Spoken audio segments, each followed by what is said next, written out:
안녕하세요. 저는 20대 중반의 남자이고 결혼을 해서 아내와 함께 살고 있습니다. 반년 전까지만 해도 수제 맥주집을 운영하는 자영업자였는데 현재는 사업을 접고 낮에는 일용직 노동 아르바이트, 밤에는 대리운전을 하면서 고단한 일상을 살아가는 중입니다.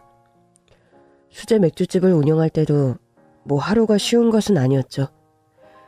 그래도 그때는 악착같이 모은 종잣돈으로 제가 원하던 가게를 오픈해서 꾸려나간다는 자부심이 있었죠. 아내는 현재 회사원이지만 그때는 저와 함께 맥주집 운영을 도왔습니다. 여기 맥주에 머리카락이랑 이물질이 들어가는데 좀 바꿔주세요. 네, 저 맥주에 뭐가 들어갔다고요? 보세요. 사장님도 보이시죠? 길다란 머리카락이랑 이상한 덩어리 같은 거요. 이상하네. 아까 분명히 잔에 따르고 확인했는데 이런 게 들어있지 않았거든요. 참, 아이씨, 어이가 없네. 그럼 내가 거짓말을 한다는 거야, 뭐야? 손님, 일단 맥주는 바꿔드리겠습니다. 그런데 저희는 맥주를 따르는 과정이나 따른 후의 잔 체크를 다 일일이 제가 하기 때문에 이런 일이 발생한 적이 한 번도 없습니다. 가게 위생에 문제가 있음 죄송하다 사과해도 모자랄 판에 이딴 식으로 당당하다. 사과도 없고 서비스도 끝까지 없으시겠다. 그게 대체 무슨 말씀이신지. 그 진상 손님은 알고 보니까 다양한 맥주집, 와인집들을 방문해서 시음하고 그 시음평을 인터넷이나 SNS상에 올리는 사람이었습니다. 그런데 그런 자신의 이름값을 이용해서 업체로부터 커미션도 받고 과도한 서비스를 받는 것에 익숙한 사람이었죠. 그 사람이 가게에 들어왔을 때부터 그 사람의 유명세를 알아본 아내는 여보, 저 사람 맥주 전문 블로거 김재삼 씨야. 서비스 안주랑 뭐 다른 거 제공할 거 없을까? 블로거면 블로거지. 무슨 서비스까지.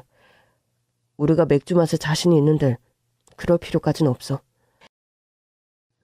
전 그런 유명세 때문에 딱히 이유 없는 서비스를 제공하고 싶지는 않았습니다. 그 사람은 저의 이런 스타일이 마음에 안 들었는지 불어 맥주에 그런 장난을 한 것이었죠. 그 사람이 맥주집을 나가고 나서 자신의 인스타 계정과 블로그 등에 저희 맥주집을 엄청 혹평했다는 사실을 뒤늦게 알게 됐죠. 시간이 흘러 저와 아내는 CCTV를 확인해서 그 블로거가 불어 맥주에 뭔가를 넣는 영상까지 증거를 찾아냈지만 이미 사람들 사이에 파다하게 퍼져버린 저희 가게의 부정적인 이미지는 회복하지 못했습니다.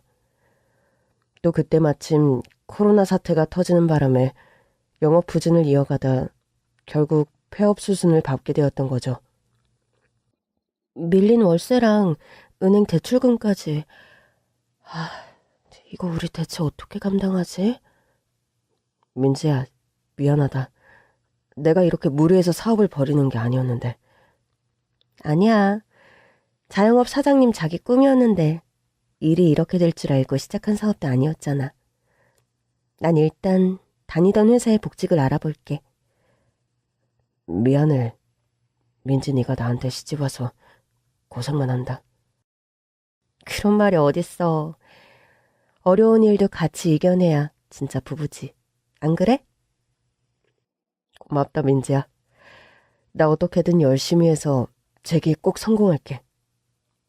저와 아내는 갓 20살이 되던 해 아르바이트를 하던 업장에서 처음 만났습니다. 아내는 전문대학을 다니는 대학생이었고 저는 고졸 출신의 알바생이었죠. 제가 사실은 태어나자마자 고아원에 맡겨져서 자랐습니다. 초등학교 5학년쯤 한 가정에 입양이 되어서 고아원을 떠났었지만 3년 만에 파양이 되어 고아원으로 돌아온 전력이 있죠. 고아원을 퇴소하고 처음 시작한 일이 치킨집 아르바이트였는데 같은 시간대의 알바생이 지금의 아내였습니다. 날씨 추운데 장갑 끼고 배달 나가세요. 요즘 날씨가 너무 추워서 맨손으로 배달 나갔다가는 동상 걸리기 십상이니까. 고맙습니다. 그런데 이거 민지 씨가 끼던 장갑 같은데. 전 집에 장갑 많으니까 걱정 마세요. 남녀 공용 다 낄 수 있는 장갑이니까 부담 없이 끼세요. 아직 그래도 너무 미안한데. 무슨 털장갑 하나 가지고 이렇게 몸들 바를 몰라 해요. 전 뜨개질이 취미라 이런 거 집에 10개도 넘게 있어요. 그리고 난 매장에서 치킨만 튀기는데 딱히 추울 일도 없고. 아내는 매사 저를 세심하게 챙겨주는 따뜻하고 예쁜 아가씨였어요. 저는 사실 아내를 처음 보자마자 첫눈에 반했었습니다. 그렇지만 제가 처한 상황이 너무 보잘것없어서 아내에게 성큼 다가서질 못했죠. 승준 씨는 제가 별로예요? 제가 승준 씨 챙겨주고 그러는 거 부담스러워 하시는 것 같아서. 아니에요. 내가 감히 민지 씨를 별로라고 생각하다니. 그건 말도 안 되죠.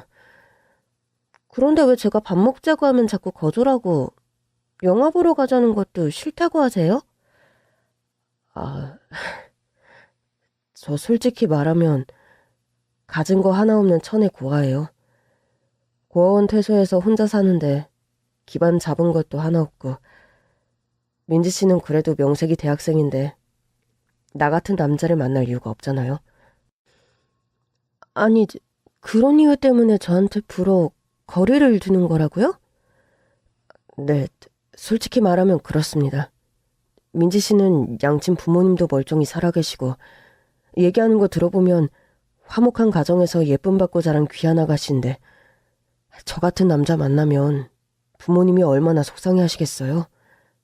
그럼 제 마음은요? 이미 저는 승준 씨가 너무 좋은데 제 마음 같은 건 일도 상관없다는 거예요? 그렇게 말하면서 길바닥에 주저앉아 펑펑 우는 아내였습니다. 제발 그만 울어요. 민지 씨가 이렇게 서럽게 울면 대체 내가 뭐가 돼요? 앞으로 더 부담스럽게 안 해드릴 거니까 이 손 놓으세요. 그런 말이 아니라 미안해서 그래요. 잘해주고 좋은 거 해줄 자신도 없고, 나한테 와서 괜히 고생만 하고 불행해질까봐. 그럼 제가 마음에 든단 소리예요? 당연한 거 아닌가요? 어떻게 민지 씨를 좋아하지 않을 수 있겠어요? 저의 그 말에 말없이 제게 다가와 와락 안기는 아내였습니다. 그럼 전 아무것도 상관없어요. 우주 전체가 다 내 연애를 방해한다고 해도 난 승준 씨랑 결혼할 거예요. 가진 거 일도 없는 나인데 정말 괜찮겠어요? 상관없어요. 승준 씨는 부지런하고 성실하고 또 똑똑한 사람이라서 뭘 해도 잘할 사람이라는 걸 아니까. 저에 관한 믿음이 확고했고 저에 대한 마음 역시 흔들림 없는 아내였습니다. 저희가 결혼까지 꼴이 나는 데에는 여러 현실적인 난관과 우여곡절들이 있었지만 아내와 저는 사랑 하나로 모든 걸 극복하고 결국 결혼까지 꼴이 나게 된 거였죠. 장모님, 장인어른, 부족한 저를 사위로 받아주셔서 감사합니다. 양친 부모님도 없이 참 힘들게 자랐다 들었네. 그래도 비뚤어지지 않고 성실하게 잘 자랐더니 대견하네. 젊은 사람은 앞으로 남은 시간이 많고 뭘 해도 먹고는 사는 시대니까 자네 성실함과 민지에 대한 마음 하나 믿고 결혼 허락하는 거니? 우리 민지 많이 아껴주고 잘 한번 살아보게나. 감사합니다. 장인어른, 장모님. 아내는 부잣집 딸은 아니어도 평범하고 유복한 가정에서 자란 사람입니다. 저는 아내와 결혼을 결심했을 때 엄청난 결혼 반대를 예상했는데 의외로 큰 반대 없이 결혼을 허락해준 장모님과 장인어른께 지금도 미안함과 고마운 마음을 가지고 있습니다. 그런 상황에 제가 거의 모든 것을 걸고 투자한 맥주집이 망하고 아내까지 고생을 하게 되면서 저는 정말이지 너무 면목이 없어서 한동안 처갓집에 발길조차 하지 못했습니다. 여보, 어머님 아버님께 내가 너무 면목이 없다. 이번 어버이날은 내가 용돈만 챙겨 드릴 테니 당신만 다녀와.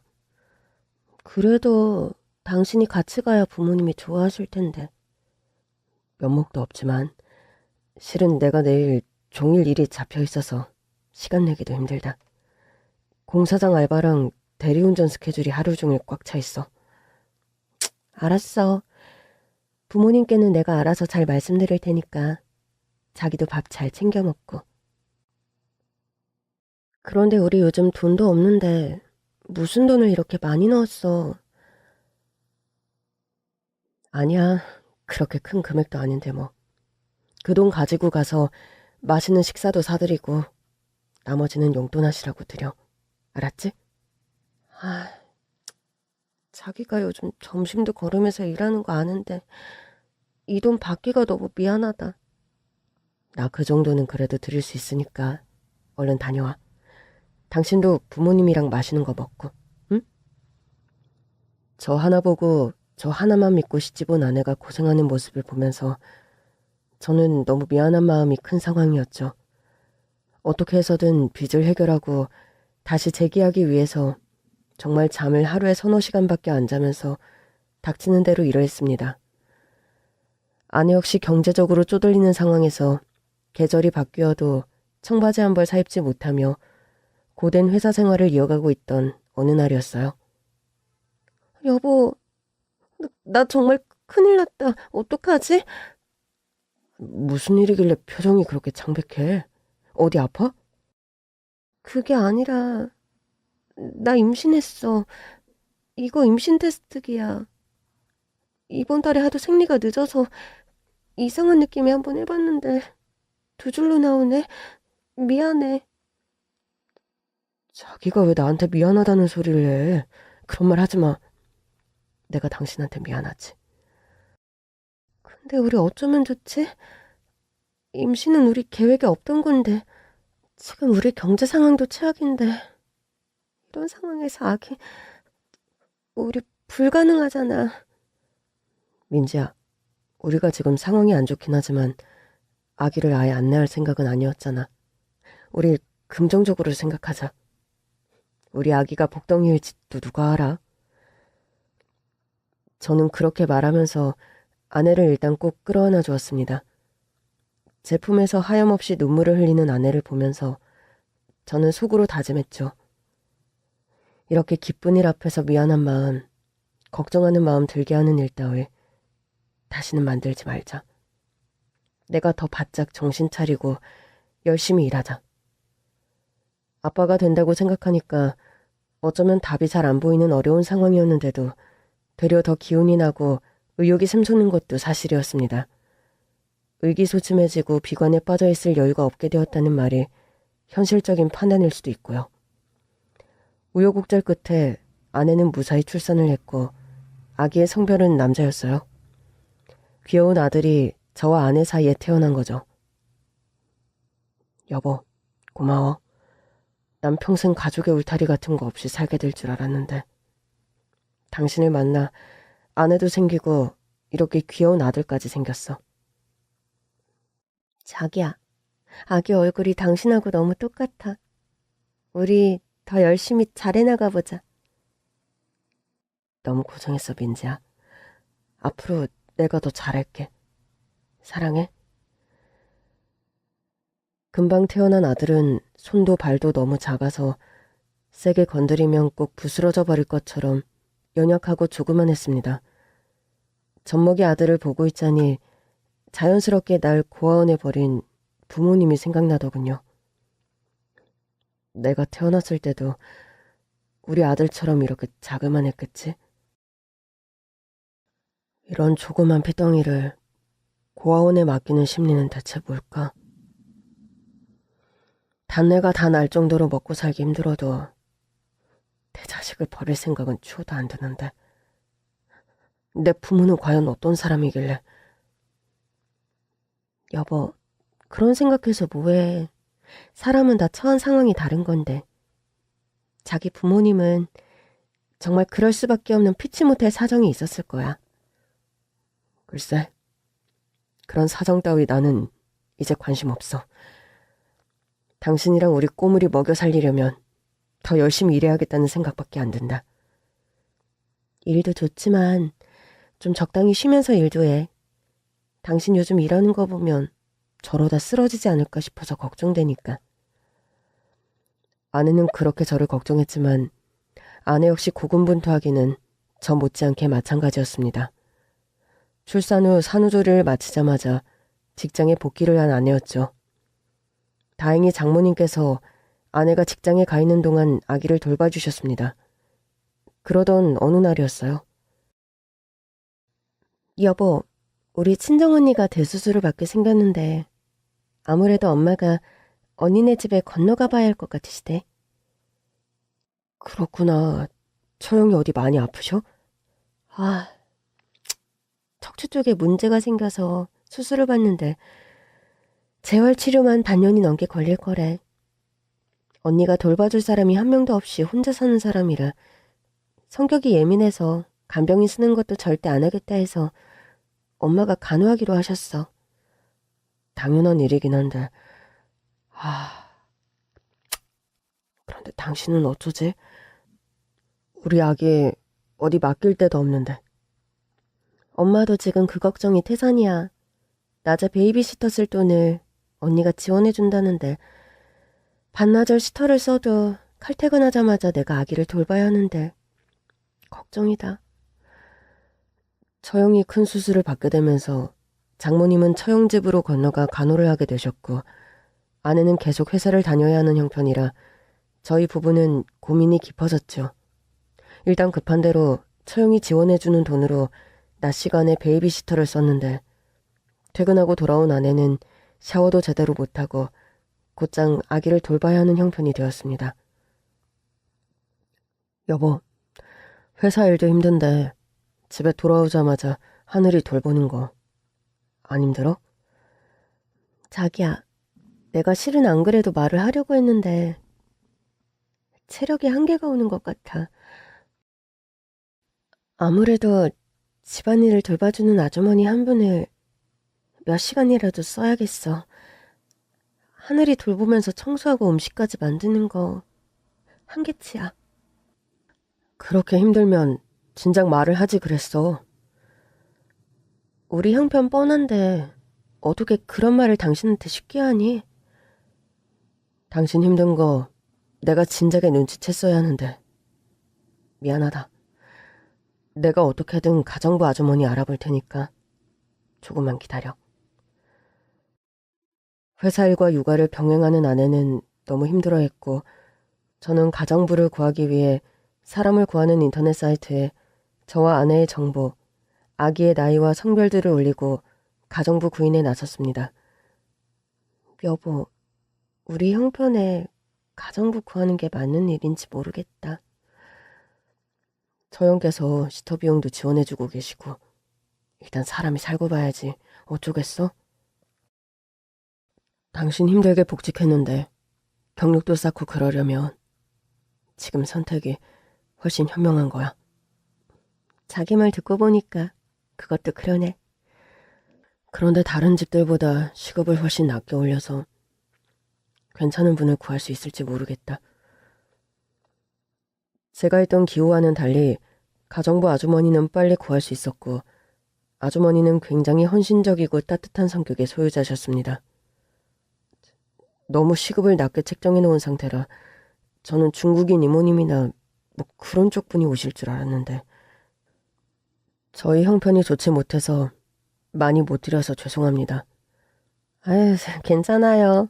전 어차피 많은 돈을 벌려고 하는 게 아니라 원래 아기들 돌보는 봉사활동도 많이 하던 사람이라 젊은 부부가 힘들게 애 키우는 거 보고 이 집에 가정부를 지원하게 된 사람이야. 감사합니다, 아주머니. 제 형편이 좋아지면 시급을 먼저 올려드릴게요. 가정부 아주머니는 빨래, 청소, 요리뿐 아니라 저희 어린아들 돌봐주시는 것도 아주 잘해주셨습니다. 여보, 낮에 오는 베이비시터보다 가정부 아주머니가 우리 하늘이를 더 잘 돌보시는 것 같아. 당신이 봐도 그렇지? 이럴 게 아니라 베이비시터 대신 낮에도 하늘이를 좀 돌봐달라고 아주머니께 부탁해볼까? 그러자. 그게 나도 좋은 생각 같다. 그렇게 해서 낮에 오던 베이비시터가 그만두고 가정부 아주머니께서 저희 아기를 돌보는 일도 함께 도와주게 되었습니다. 아기가 이유식을 시작해서 걱정이 많았는데 세상에 이걸 전부 아주머니께서 만드신 거예요? 제가 젊었을 때 식당을 오래 해놔서 음식을 빨리빨리 잘 만드는 편이에요. 제가 장 보는 비용을 그렇게 많이 들이지도 못했는데 어떻게 아기 먹는 재료를 이렇게 다 유기농으로 준비하셨어요? 그건 우리 친정 언니가 유기농으로 야채니 뭐니 그런 것들을 많이 재배해서 나는 거저 유기농 야채며 과일을 수시로 받거든요. 난 혼자 사는데 다 먹지 못해 늘 버리는 형편이니 너무 개념치 말아요. 아주머니 너무 감사합니다. 보통 베이비시터분을 써도 아기 먹는 이유식까지는 이렇게 잘 안 만들어 주시는데 저희가 너무 좋은 아주머니를 만났네요. 아기는 어른보다 훨씬 잘 먹어야 하니까 정성 들여 만들어야죠. 사모님은 회사 다니느라 바빠서 시간도 없고. 아주머니, 제가 무슨 사모님이에요. 그냥 편하게 하늘이 엄마라고 불러주세요. 가정부 아주머니는 아기를 돌보는 일뿐만 아니라 집안의 살림도 척척박사처럼 너무나 말끔하고 완벽하게 처리해 주셨습니다. 아주머니, 속옷까지는 다림질 안 하셔도 되니까 그냥 두세요. 안에 입는 속옷도 다림질하면 훨씬 쾌적하고 기분이 좋을걸요? 그래도 너무 고생하시는 것 같아서요. 제가 매번도 아니고 시간 날 때 해드리는 거니 너무 부담 갖지 마세요. 아주머니가 저희 집 가정부가 된 이후로 집안은 언제나 청결 쾌적했고 식탁 위의 밥상도 늘 진수성찬이었습니다.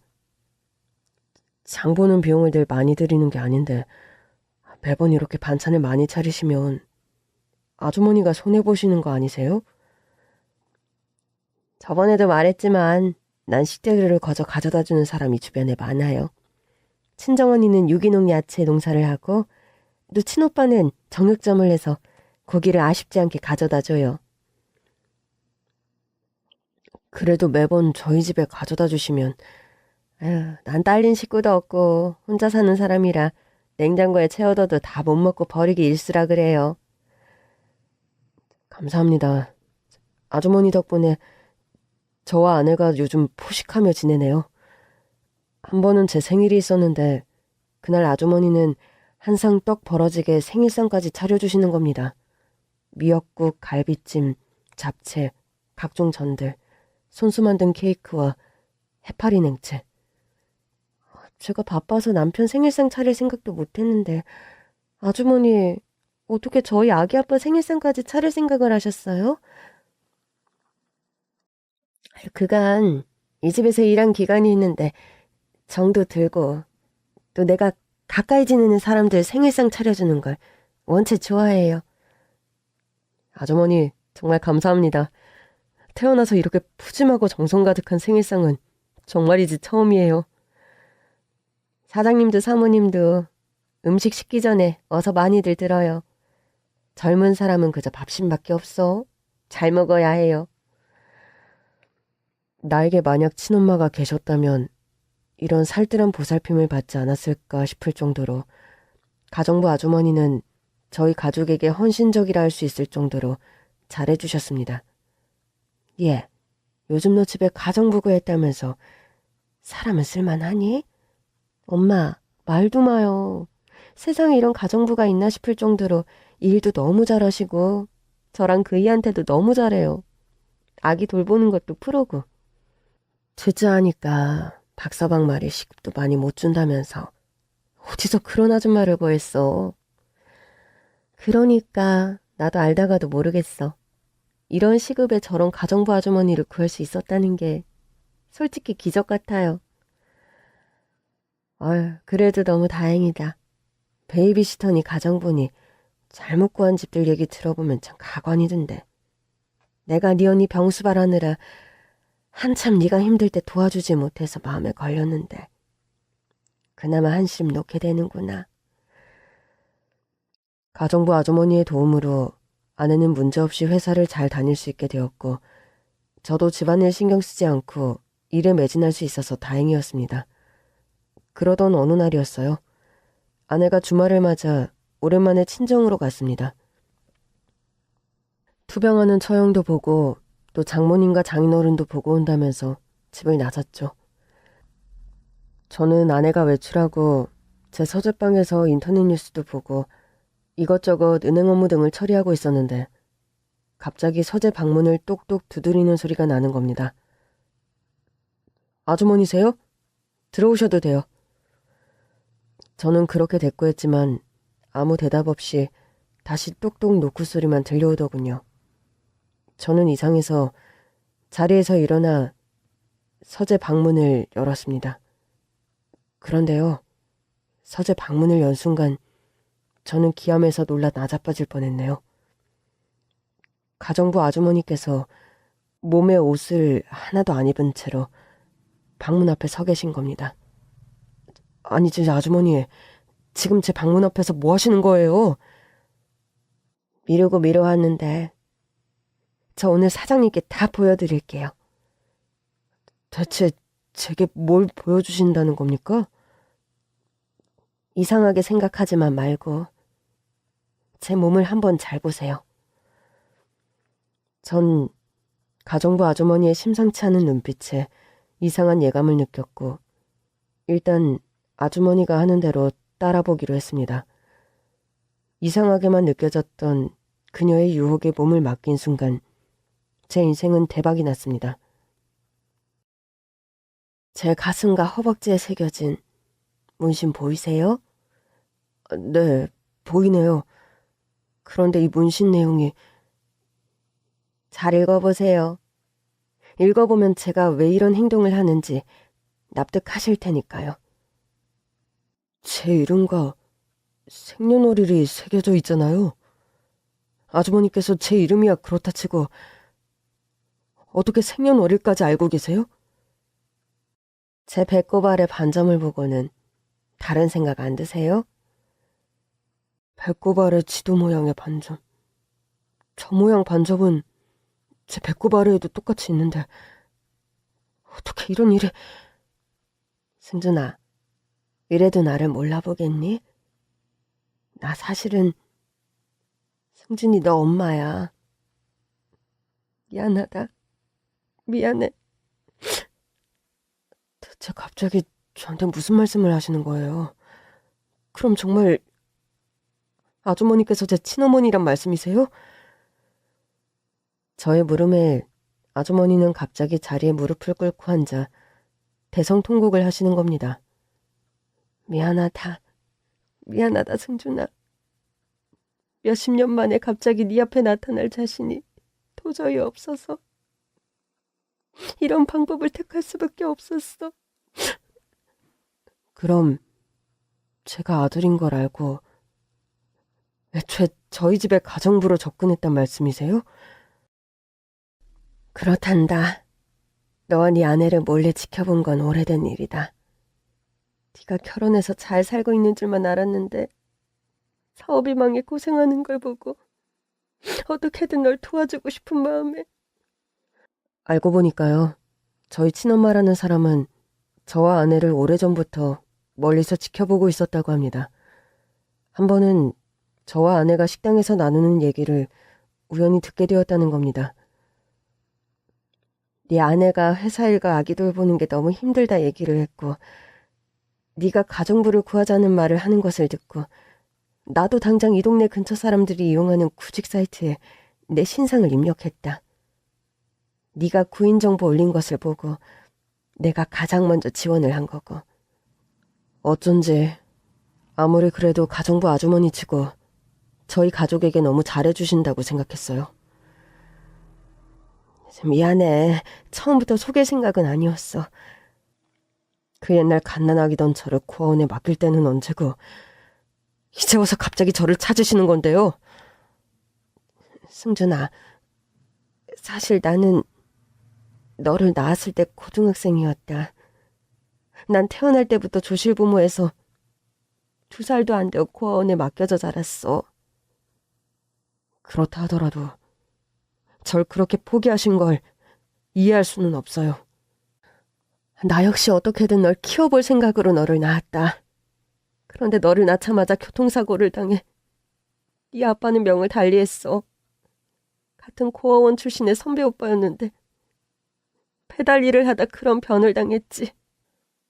그 후에 이어진 엄마의 사연은 참으로 기막히고 기구한 것이었습니다.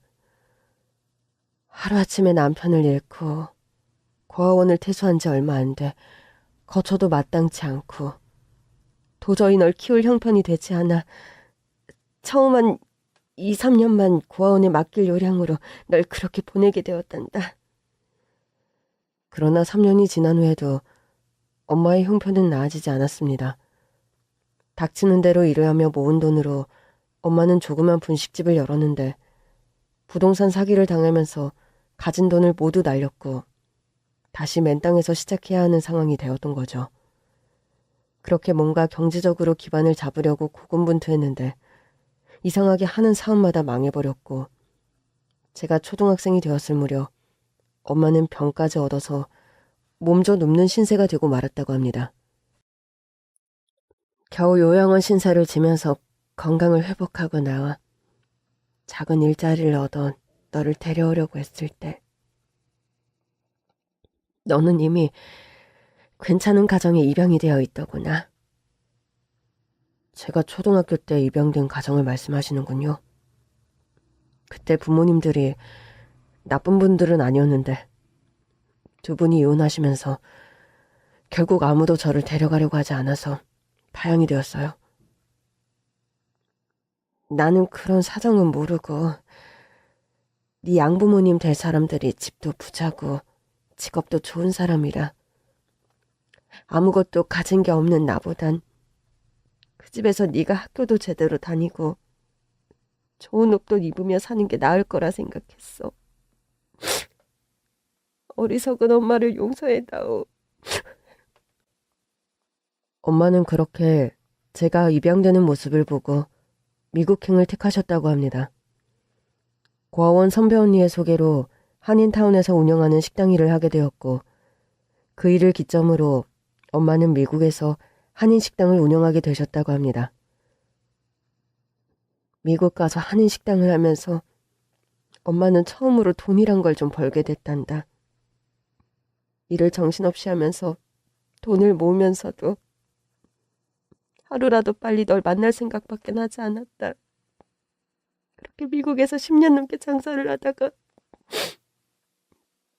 작년쯤 한국에 귀국을 하게 되었단다.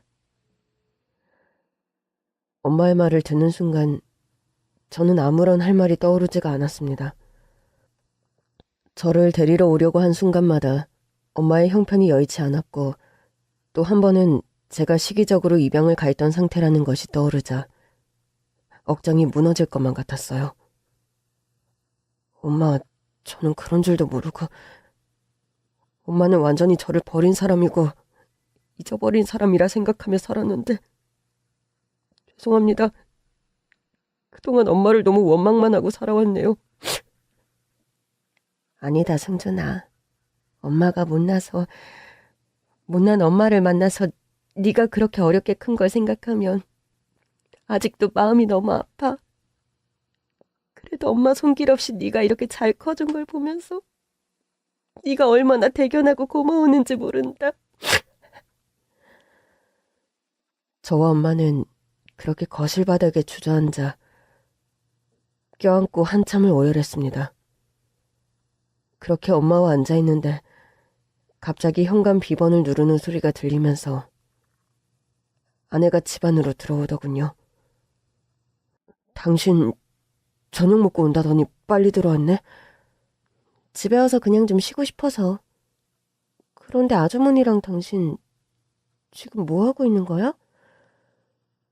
끌어안고 눈물을 흘리고 있는 저와 엄마를 보고 영문을 몰라 당황한 표정을 짓는 아내였습니다. 엄마와 저는 자초지종을 아내에게 설명했죠. 아니, 그럼 아주머니께서 제 시어머님이란 말씀이세요?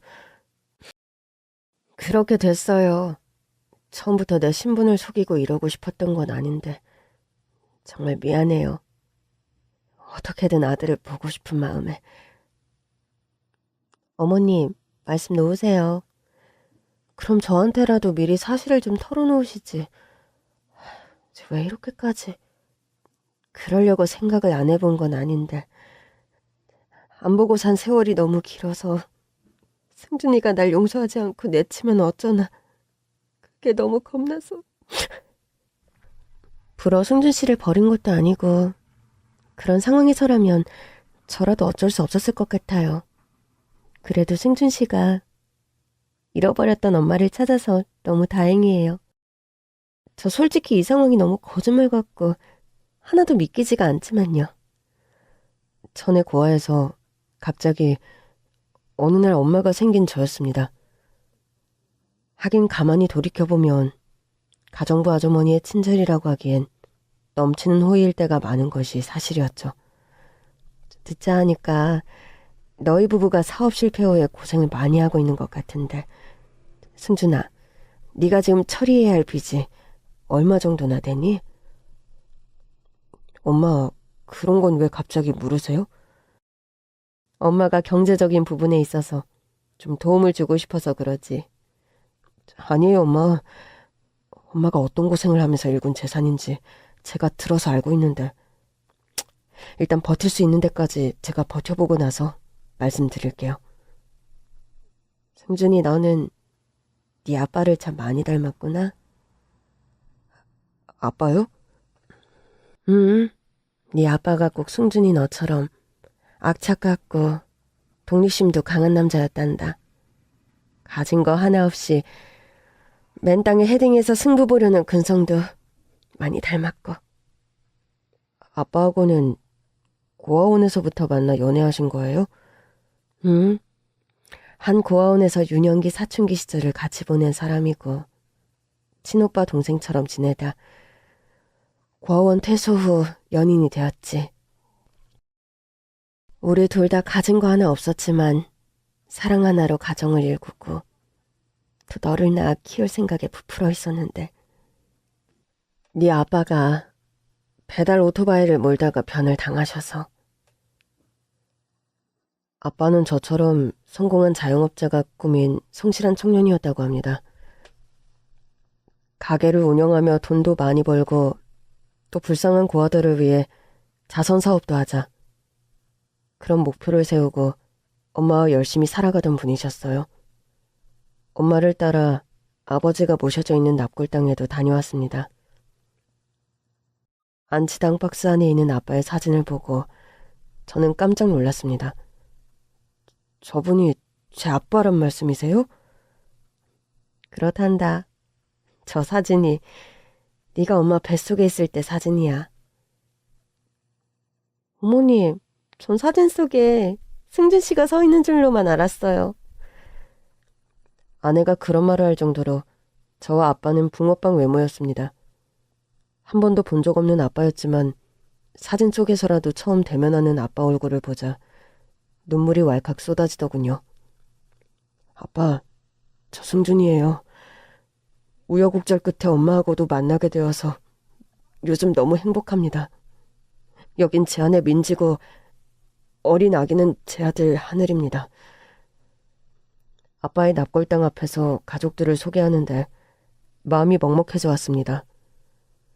지금 살아계셔서 우리 곁에 계시다면 얼마나 좋을까 하는 그런 마음이 사무치게 밀려왔죠.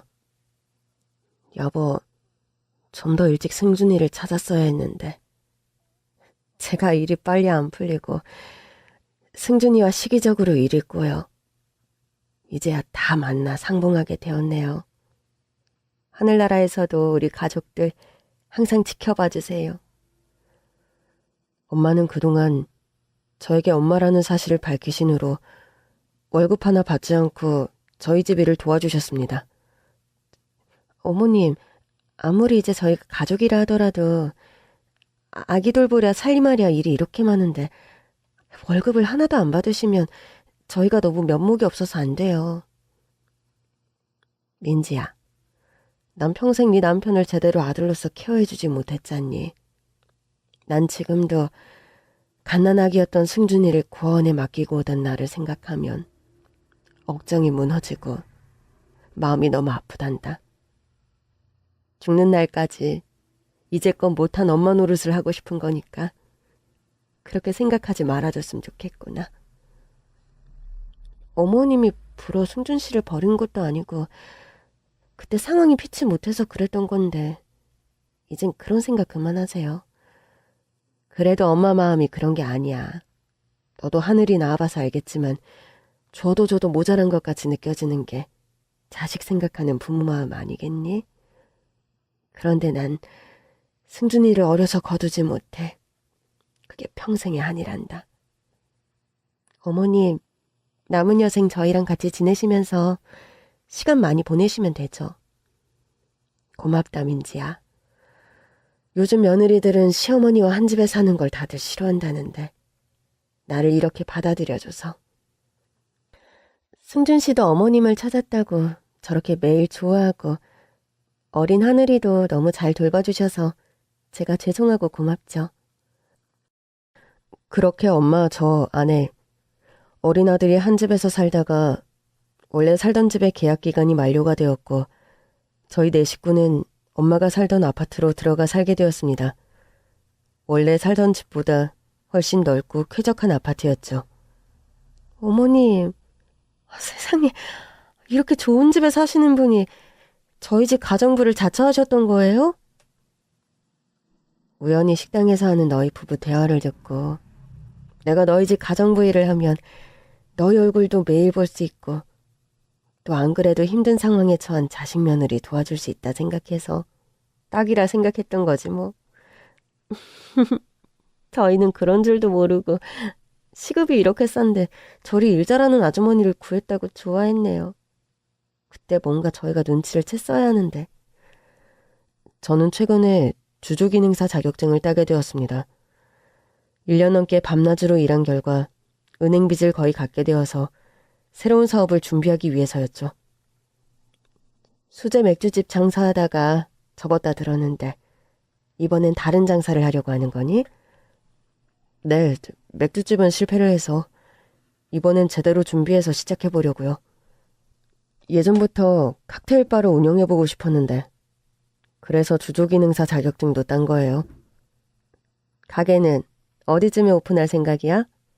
뭐 권리금이나 장소 이런 것들 좀 두루두루 따져보는 중이에요. 승준아, 사실은 엄마가 땡땡동에 3층짜리 건물이 하나 있는데 그 동네가 젊은 사람들도 많이 살고 네 가게를 오픈하기에 좋을 것 같은데 거기서 장사를 시작해보는 게 어떠니? 엄마가 건물을 가지고 계시다고요? 엄마가 실은 미국에서 한인 식당을 하며 돈을 좀 벌었단다. 그 돈을 부동산이니 주식에 좀 투자했는데 다행히 결과가 좋아서 귀국하며 그 동네에 건물을 산 거고. 저는 그렇게 자격증을 딴 뒤 한 1년 가까이 유명한 칵테일바에서 일을 하며 현장 경험을 쌓았고 제 가게를 드디어 오픈하게 되었습니다. 여보, 그동안 빚 갚고 또 자격증 따면서 일까지 하느라 정말 고생 많았어. 아니야. 당신 그간 돈에 쪼들려서 화장품 하나 제대로 사바르지 못하고 내가 더 미안했지. 당신한테 정말 고마워. 승준아, 축하한다. 엄마가 네 빚을 해결해준다는 말도 듣지 않고 결국 네 힘으로 모든 걸 다 이렇게 일궈냈구나. 너무 장하고 대견하다 우리 아들. 엄마가 그간 하늘이를 잘 돌봐주시고 저희 집안일도 다 해주셔서 가능했던 일이에요. 엄마 정말 감사드려요. 엄마의 건물에서 시작한 칵테일바는 장사가 아주 잘 되었습니다. 엄마 말씀처럼 동네에 젊은 층의 인구가 많아서 그런가? 퇴근길 직장인부터 해서 단골들이 하나둘씩 늘기 시작했고 어느 사이 동네의 명소처럼 변한 저희 칵테일바였습니다. 여기는 손님들 퍼스널 컬러에 맞게 칵테일을 제조해 주신다는데 저는 어떤 칵테일이 어울릴까요? 단정하고 기품이 있으셔서 마티니 어떠세요? 담백하면서 여운도 긴 칵테일인데 손님 분위기야 딱일 것 같은데요? 내가 그런 스타일인가? 그런데 그런 칭찬을 들으니까 기분이 정말 좋은데요? 마티니 한 잔 부탁드려요, 사장님. 저는 원래 이렇게 손님과 주거니 받거니 대화를 나누며 칵테일을 만드는 일을 하고 싶었죠. 맥주집은 그 전 단계의 발판처럼 시작한 사업이었는데 결과가 좋지 않았던 거고요. 장사를 하며 첫 달 월급의 거의 대부분을 엄마에게 가게 월세로 드렸더니 승준아, 너 지금 엄마랑 뭐 하자는 거니? 엄마 건물인데 당연히 가게 월세를 내야죠. 말도 안 되는 소리 하지 말고 그 돈 넣어둬라. 아들이 엄마 건물에서 장사하면서 월세는 무슨 월세야. 그래도 공은 공이고 사는 사인 거죠, 엄마. 아서라, 네가 처음부터 엄마 도움 받은 것도 아니고 맥주집 하면 생긴 빚 그거 네 힘으로 다 해결했잖니. 아 참, 이거 너한테 주려고 가져왔는데 꺼내서 읽어보고. 엄마, 이건 가게 건물 등기부 등본이잖아요. 왜 이런 걸 제게... 네가 오랜만에 상봉한 가여운 아들이어서가 아니라 엄마가 2년 넘게 널 지켜보면서 내린 결론이야. 엄마도 사업으로 평생 잔뼈가 굵은 사람이라 사람을 척 보면 탁 하고 아는 편이다. 그래도 엄마 건물을 벌써 나한테 증여하신다는 건 좀... 엄마가 평생 힘들게 일군 재산인데 그러실 필요 없어요. 네가 재산을 물려줘도 까먹을 사람이 아니라 유지도 잘하고 불릴 사람이라 내가 지금 증여하는 거야. 세금이나 현실적인 걸 생각해도 지금 이게 더 현명한 방법이고. 엄마, 그래도 내가 몇 번이나 사업에 실패하면서도 오뚜기처럼 다시 일어설 수 있었던 건 후회라도 너를 만났을 때 기반이 잡히고 당당한 엄마가 되고 싶어서였다. 그리고 어린 너를 엄마로서 돌보지도 못했는데 이런 경제적인 혜택이라도 너에게 주고 싶었고. 엄마는 소유하고 계시던 건물을 제 명의로 돌려주셨고 저는 칵테일 바를 오픈한 지 얼마 안 되어서 건물주가 되었습니다. 일단 가게를 운영하면서 월세를 감당하는 비용이 자영업자 입장에서는 제일 부담스러운 법인데 그런 면에서 자유로워지니까 가게 운영이 훨씬 수월한 것이 사실이었죠. 가게 매출도 좋고 월세 부담이 줄면서 저는 수입의 30% 정도를 자선단체에 기부하고 있습니다. 여보, 칵테일바 매출의 일정 부분을 장학사업에 쓰고 싶은데 당신 괜찮아? 어떤 장학사업? 생각해 둔 거라도 있는 거야? 당신도 알겠지만 나 고아원 퇴소하고 처음 홀로 서게 할 때 가진 게 너무 없어서 고생이 많았잖아. 고아원 나와 처음 독립하는 청년들한테 자립지원금으로 써달라고 하고 싶어. 그거 진짜 좋은 생각이다. 세탁기 하나라도 살 돈을 지원해주면 그런 입장에서는 큰 도움이잖아. 당신이 오케이 안 해주면 접을 생각이었는데 내 뜻에 찬성해줘서 정말 고맙다. 돈 많이 벌려는 이유가 다 이렇게 살고 싶어서 그런 건데 뭐. 난 당신 선택 응원해. 우리가 어머님 덕분에 경제적으로 훨씬 여유로워졌는데 이 정도는 베풀고 살아야 도리에 맞아. 엄마께서도 제 선택을 지지하고 칭찬해 주셔서 저는 어깨가 좀 으쓱하더군요. 제가 운영하는 칵테일 바에서는 손님들이 끊기지 않아 일이 많고 힘든 편입니다. 아르바이트생을 한 명 쓰기는 하지만 대부분의 음료 제조를 제가 하고 있기 때문이죠. 일을 마치고 집에 돌아가면 파김치가 되어 쓰러지기 일쑤지만 몸이 힘들어도 마음이 행복하면 힘든 줄 모른다는 말. 저는 요즘 그 말을 실감합니다. 여보, 당신 팔목 아픈 거 좀 어때? 이리 와서 앉아봐. 따뜻하게 찜질하는 게 좋다고 해서 내가 찜질팩 사다 놨어. 승준아, 일단 밥부터 먹는 게 어떠니? 너 가만 보면 일할 때 끼니 거르는 게 습관이던데 집에 오면 밥부터 한술 떠야지. 그럴까요? 어머님, 찌개 데우고 밥상은 제가 차릴 테니까 그럼 어머님께서 승준 씨 팔목 찜질 좀 해주실래요? 너도 종일 일하고 들어온 애가 무슨 밥상을 차려. 너도 배고프면 승준이랑 밥 같이 먹을래? 아니요. 전 저녁 먹고 들어왔어요. 드세요. 제가 밥상 차릴게요. 아유, 참. 너도 가만 앉아 있으라니까 말도 참 안 듣는다.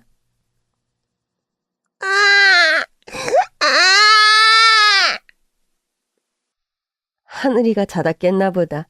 얼른 가서 하늘이 옆에 누워있어. 그럼 저 일단 하늘이 좀 재우고 나올게요. 설거지는 두세요.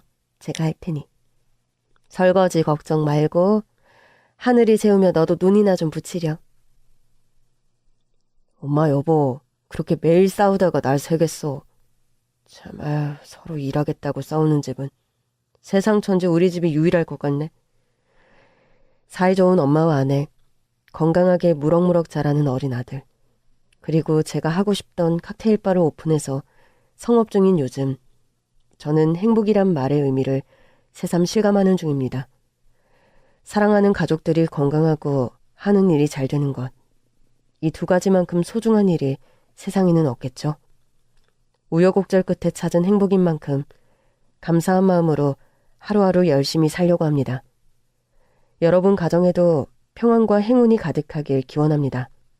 감사합니다.